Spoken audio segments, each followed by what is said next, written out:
Well, once again, as Congressman Fry said, we want to thank you for your time and a lot more information today than Monday, so thank you for that. I just have a handful of questions. I would love to have just a simple yes or no so we could get done with this.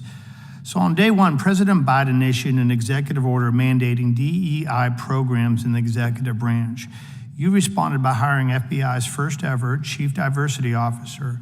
You're even on the Bureau's website quoting saying that diversity and inclusion of the workforce is something I care deeply about because the success of our efforts impacts our operations, our culture, and our future, end of quote.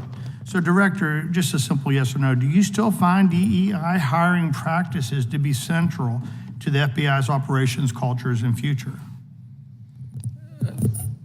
I believe that diversity is an important part, is a core value of a high-performing organization. Do you have any concerns that our Homeland Security efforts will be hampered if the FBI continues to use DEI as a primary hiring measure? I don't believe that we use DEI as a primary hiring metric. I would say that we have not lowered our standards. Yes or and no, please? Let me, if I could finish. It's not a yes or no question. We have not lowered our standards, and the facts back that up.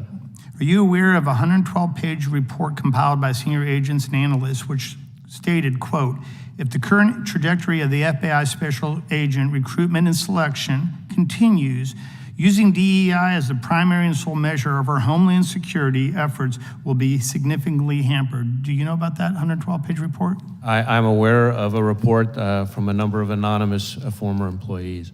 Thank you. Do you agree that protecting the former president falls under the umbrella of Homeland Security?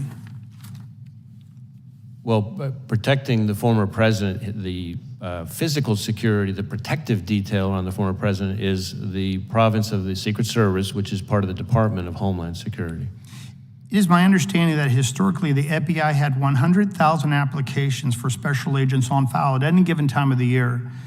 So talking about slipping recruitment, are you aware that on February of 2024, a letter from the FBI's Assistant Director for Training Division, which reported that FBI only received an estimated 48,000 applications over a 2-year period? I don't know if we're comparing apple to apple. What I can tell you is that in the time that I've been FBI director, the number of Americans applying to be special agent has gone up dramatically. To the tune of, in some cases, double or triple the pace so it was when I. If I could finish, sir, if I could finish, please. To a rate that is higher, you'd have to go back about a decade or so to find the number of Americans applying to be special agents that are currently applying. Okay, so for the record, that 48,000 is probably wrong then in your eyes? I don't know. I don't have the letter in front of me, but what I'm not sure of is that we're comparing apple to apple in terms of time periods and everything else. In advance of the Trump shooting, United States Secret Service Special Agent in Charge Tim Burke reportedly told law enforcement partners that NATO summit in Washington, D.C. limited his resources available to the Trump rally.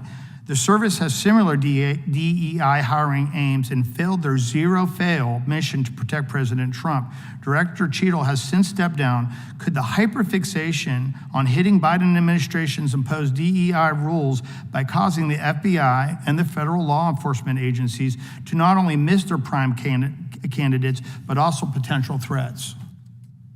Well, I can't speak to Secret Service's hiring practice. What I can tell you is that, in my view, diversity, like everything else, is something that has to be done in the right way. Just like everything else, there's a right way and a wrong way to achieve it.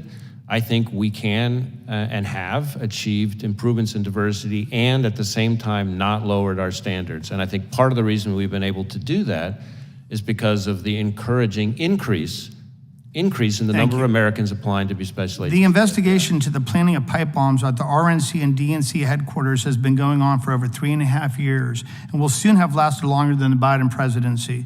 I look forward to you proving yourselves because we haven't received any update right now on the Trump shooting since July 15th, and the people really need that. Can the public expect a more transparent and timely investigation into the attempted assassination of former President Trump?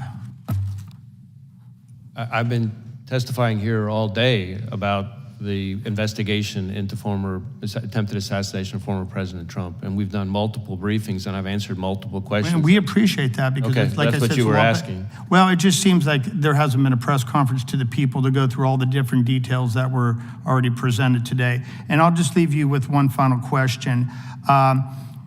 The government is not doing their job. Do you feel as the director that perhaps like not only the FBI, but the Secret Service needs to have a complete reconstruction? Or do you think it's still put together the way that could best do its job?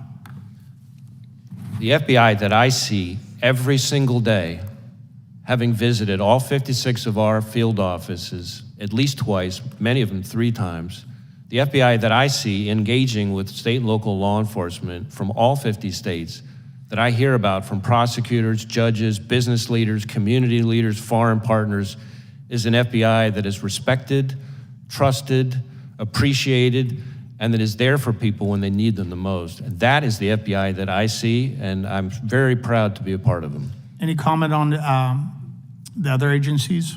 I'm not going to comment on other agencies. Appreciate your time, sir. Yield back to the chair.